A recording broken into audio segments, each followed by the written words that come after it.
Will you please pray with me? God, we ask that it is you that we hear and feel in these words and in this place. Please fill us and inspire us to trust you and to follow you. Amen. This is so weird to see so few of you here today, but I'm glad that you're here. This week, I've been thinking an awful lot about where the deserts are in our lives, which seems kind of strange with it being so cold today to be thinking about hot, dry deserts, but it's not that different than the bitterly cold. And more than just deserts, I've been wondering about where do we wander in our lives? In what ways do we wander, and in what places do we wander? Now, there's more to wandering than just walking aimlessly or driving aimlessly. Within our chapter today on the Israelites wandering in the desert for 40 years, we see that they don't just walk aimlessly. God is guiding them somewhere. It's not just aimless wandering. It's that they are continually disobeying, distrusting, and distorting God's story. That's where they wander. So where are the places in our lives where we wander in that fashion? Those places in our lives where we disobey, distrust, and distort God's story. I didn't expect anyone to just yell out an answer, but I thought it would have been kind of neat if someone did. Like they just knew off the top of their head. I've been thinking about it all week. It's a tough question to answer. In our story this week, Moses keeps getting assigned near impossible tasks. Put yourself in his shoes. No wonder he complains to God several times and says, "Why me? Why'd you stick me with all these people?" God's asking him to lead so many people who seem to do nothing but complain. He keeps getting tasked with these near impossible assignments. After already delivering God's people into freedom from the oppression of Pharaoh and then communicating with God for them on a face-to-face level, God now tells Moses, after 2 years of staying put at Mount Sinai, to gather up the 600,000 plus men. That's how the Bible does numbers, unfortunately. It tells us how many men were there. So 600,000 plus men, Israelite men and their families, and begin to move toward the promised land. Imagine trying to gather millions of people. Gather millions of people and getting them to walk hundreds of miles in the desert. That's what God is asking Moses to do at this point. A modern day understanding would be something like taking the entire populations of Columbus and Cincinnati and having them walk from Cincinnati to Massillon. That's what God is asking Moses to do. That's a lot of people. That's a very long way to go. But Moses follows and asks everyone to pack up their camp, which they divided into 12 camps for the 12 tribes of Israel, and they all march out. Thankfully, God gives them a good guide. God goes before them as a pillar of smoke by day or cloud by day and a pillar of fire by night. Now, while they start traveling, they begin to wander again, just as they did waiting for Moses at Mount Sinai, and just as they did when they approached the sea as Pharaoh's army closed in on them. They started to complain about God and their place in life. And this time they have 3 major complaints. Their first complaint is they just complain in general about how crappy of a trip this is. We've all been there, right? Where you have like a really long layover somewhere in a really cruddy airport, and you're hungry, but you really don't want to pay $8 for a sandwich that's $1 if you go to McDonald's outside of the airport. And we just complain in general about how crappy of a trip it is. They just started and they're already complaining. They've been walking for days after setting up camp for years, and they're already tired of it. And God wasn't very happy to hear these complaints about how difficult it was for them to travel. And so God did something interesting. He sent a fire to consume the edges of their camp. On the story, page 71, in Numbers 11, 1 through 2, we can read, "Now the people complained about their hardships in the hearing of the Lord, and when he heard them, his anger was aroused. Then fire from the Lord burned among them and consumed some of the outskirts of the camp. When the people cried out to Moses, he prayed to the Lord, and the fire died down." They complained. God responded. They complained to Moses. Moses talks to God, and it stops. I think that's a pattern we might see a lot in this chapter. Second, they complain about how they're getting sick of the same food every day. Even after God showed them how powerful the Lord is through burning the edges of the camp, they still wander away in their faith and complain about the food, so much so that they forget that they were slaves in Egypt. They say on the story, page 72 in Numbers 11, 4 through 6, "If only we had meat to eat. We remember the fish we ate in Egypt at no cost. Also the cucumbers, melons, leeks, onions, and garlic. But now we have lost our appetite. We never see anything but this manna." At no cost? God's response here is to give them so much meat that they become sick of it. So they become overrun with quail, and those who eat it become sick. A plague runs through them, and they are buried there. The third complaint is some of the higher-ups complain about Moses being the leader, specifically Aaron and Miriam. On the story, page 73 in Numbers 12, 1 through 2, we can read, "Miriam and Aaron begin to talk against Moses because of his Cushite wife, for he had married a Cushite. 'Has the Lord spoken only through Moses?' they asked. 'Hasn't he also spoken through us?' And the Lord heard this." God hears their complaining and tells them that Moses is somebody special. Moses is chosen because of his faith, and he is a prophet unlike any other. After God speaks to them, Miriam's skin becomes leprous. And so they tell Moses to have God stop. And so Moses cries out to God to heal her. And God does, but to do so, she must sit on the outskirts of the camp for 7 days. So the entire camp, millions of people who are already wandering, now have to stop for 7 days while she sits out and waits to be healed. The Israelites complain so much in this journey that they start thinking back to Egypt as the good old days. We all have those, right? Those times in our lives that we reflect back as the good old days. This makes me think of my transition from high school to college and then college to grad school. In high school, I felt like I was given too much work and didn't have enough freedom from my parents. And then I go off to college. And in college, I start thinking back on high school thinking, boy, it sure was nice when my parents paid all of my bills and all my stuff was done for me. Dinner was already made for me. I didn't have to do anything, and there was hardly any homework. Because in college, I had more responsibility and more work. And then I went to grad school. And there were even times in grad school with total freedom and newly married that I would think back to college and think, boy, it was nice when I didn't have to read so much or write so much. We have those moments in our lives that we look back and think that something behind us was better than our present situation. This part of the Israelites' wandering sounds an awful lot like many churches. Sunday school was right on this morning, talking about that before I even showed up, that this sounds like churches. Churches that are stuck looking backward at a glorified, self-praising history and not an accurate portrayal of what happened. In church, we forget the blessings, the current blessings of God, and begin to complain about so many minute things when we should be celebrating all that God has given us. Today is a perfect example. I'm glad you all are here, but I'm sure many of us here had the thought when they woke up, oh, it's too cold to go to church.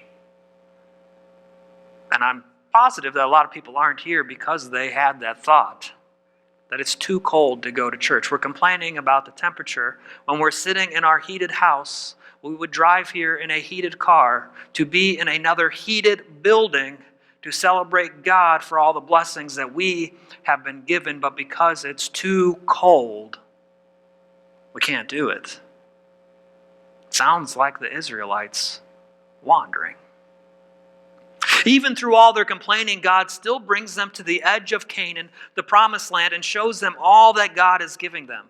At this point, we can see on the map, if you want to follow along on your map, you can add this. You can see my little red marks going up from an estimated point of Mount Sinai up to Kadesh Barnea. That's where they're at this point. Right at the edge of Canaan. And here, right at the edge of the promised land. Moses sends out 12 spies to go and see this land and to report back. And they do. And when they return, they tell of how wonderful and plentiful the land is. But 10 of them go through the camp saying, it's beautiful, there's so much there, but there are giants. So we can't, there's no way we could overtake it. While only 2 of them say, with God on our side, we can do this. So when Moses hears of the report and tells the people to trust God and move into the land of Canaan, they rebel and they turn away from him and they turn away from God. This wandering from God's story doesn't go over very well. God gets very, very angry. And there's an interesting exchange and possibly one of my favorite pieces of scripture that happens here between God and Moses on the story, page 76, in Numbers 14, 11 through 23. God speaks to Moses, how long will these people treat me with contempt? How long will they refuse to believe in me? In spite of all the signs I have performed among them, I will strike them down with a plague and destroy them. But I will make you into a nation greater and stronger than they. God is so angry. He's ready just to wipe Israel, all the Israelites off the face of the earth. This promised nation. And Moses responds to God by saying, then the Egyptians will hear about it.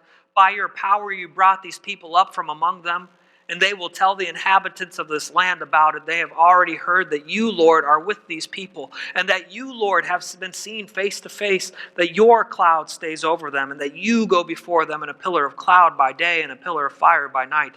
If you put all these people to death, leaving none alive, the nations who have heard this will report about you. This report about you will say, the Lord was not able to bring these people into the land he promised them on oath, so he slaughtered them in the wilderness. Now may the Lord's strength be displayed just as you have declared. The Lord is slow to anger, abounding in love, and forgiving in sin and rebellion. Yet he does not leave the guilty unpunished. He punishes the children for the sin of the parents to the 3rd and 4th generation. In accordance with your great love, forgive the sin of these people, just as you have pardoned them from the time they left Egypt until now. Moses is pleading with God not to kill everybody, not to start over with a new nation. And God responds, I have forgiven them as you asked. Nevertheless, as surely as I live and as surely as the glory of the Lord fills the whole earth, not one of these who saw my glory and the signs I performed in Egypt and in the wilderness, but who disobeyed and tested me 10 times, not one of them will ever see the land I promised on oath to their ancestors. No one who has treated me with contempt will ever see it. I like that exchange. It shows this relationship between Moses and God is growing. They were so close to the end of their journey. I mean, they were right on the edge of Canaan. And instead, they cursed themselves to wander for 40 years until they're all dead. Then their descendants can enter the land of Canaan. So God sends them back toward Mount Sinai and has them wander for 40 years. You can see this on the map also. They start to head back towards a trade route, most people think, and then they kind of wander around for a while. At the end of these years, when nearly all of the Israelites who disobeyed God had died, their offspring are much the same, and they come to a place without water, and they begin to complain, just like their parents did. They're in the same boat, and they start complaining. God speaks to Moses and Aaron and tells them how to get water from a rock. Go and talk to a rock, and water will come out. And in their frustration with the people, or with God, or with both, Moses doesn't go and talk to the rock. Instead, he goes and he hits the rock with his staff. Water does come out, but God's had enough. And tells them that even Moses and Aaron won't get to enter into this promised land. As they continue on their way, Miriam and Aaron die and are buried. And when they arrive back to where they were 40 years ago, to the edge of the land that God had promised to the descendants of Abraham almost 650 years before them, God tells Moses to go and address the Israelites one last time. On the story, page 86 and 87, we can read some of what Moses says to them. We're going to share some of that with you. On speaking about taking the land, Moses says in Deuteronomy 9, 4-6, "After the Lord your God has driven them out before you, do not say to yourself, 'The Lord has brought me here to take possession of this land because of my righteousness.' No, it is on account of the wickedness of these nations that the Lord is going to drive them out before you. It is not because of your righteousness or your integrity that you are going to take possession of their land, but on account of the wickedness of these nations. The Lord your God will drive them out before you to accomplish what he swore to your fathers, to Abraham, Isaac, and Jacob. Understand then that it is not because of your righteousness that the Lord your God is giving you this good land to possess, for you are a stiff-necked people." 3 times Moses tells us that it's not because of our righteousness that God blesses us. Maybe that's something we need to hear sometimes. And on their lives in this promised land, Moses says to them in Deuteronomy 30, 15-20, these are important words, and they might sound familiar, but I want you to hear them again. "See, I set before you today life and prosperity, death and destruction. For I command you today to love the Lord your God, to walk in obedience to him, and to keep his commands, decrees, and laws. Then you will live and increase, and the Lord your God will bless you in the land you are entering to possess. But if your heart turns away and you are not obedient, if you are drawn away to bow down to other gods and worship them, I declare to you to this day that you will certainly be destroyed. You will not live long in the land you are crossing the Jordan to enter and possess. This day I call to the heavens and the earth as witness against you, that I have set before you life and death, blessings and curses. Now choose life, so that you may live abundantly, so that you and your children may live, and that you may love the Lord your God. Listen to his voice and hold fast to him, for the Lord is your life, and he will give you many years in the land he swore to give your fathers, Abraham, Isaac, and Jacob."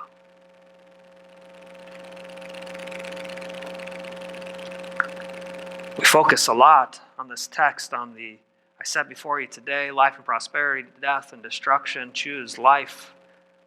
But there's a warning hidden in here that Moses says, if your hearts turn away and you are not obedient, and if you are drawn away to bow down to other gods and worship them, I declare to you to this day that you will certainly be destroyed.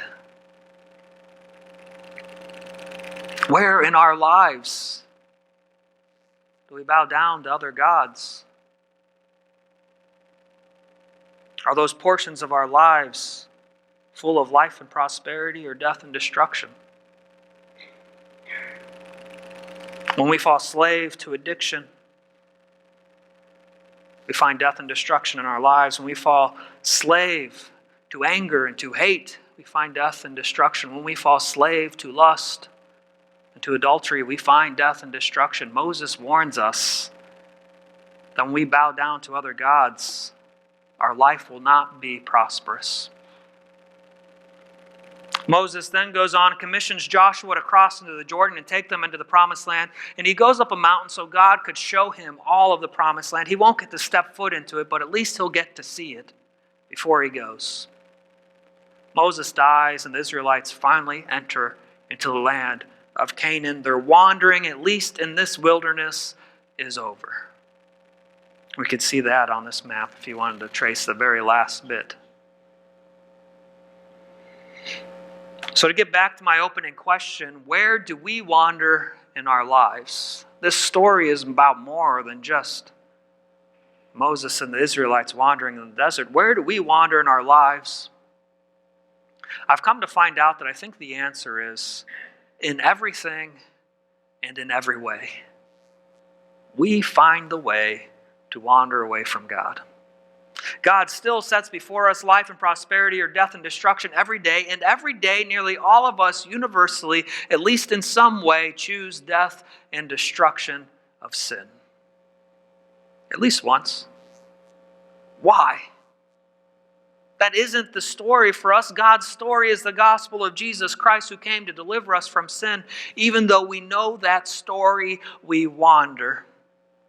So what would it look like if we truly committed ourselves to God's path and stopped walking in circles? If the Israelites had listened to God, they could have foregone that 40 years of wandering and waiting for them all to die, but they didn't. What would it look like in our lives if we stopped wandering? If we choose life and prosperity, it means that we commit ourselves to trusting God. It means knowing that we won't be comfortable.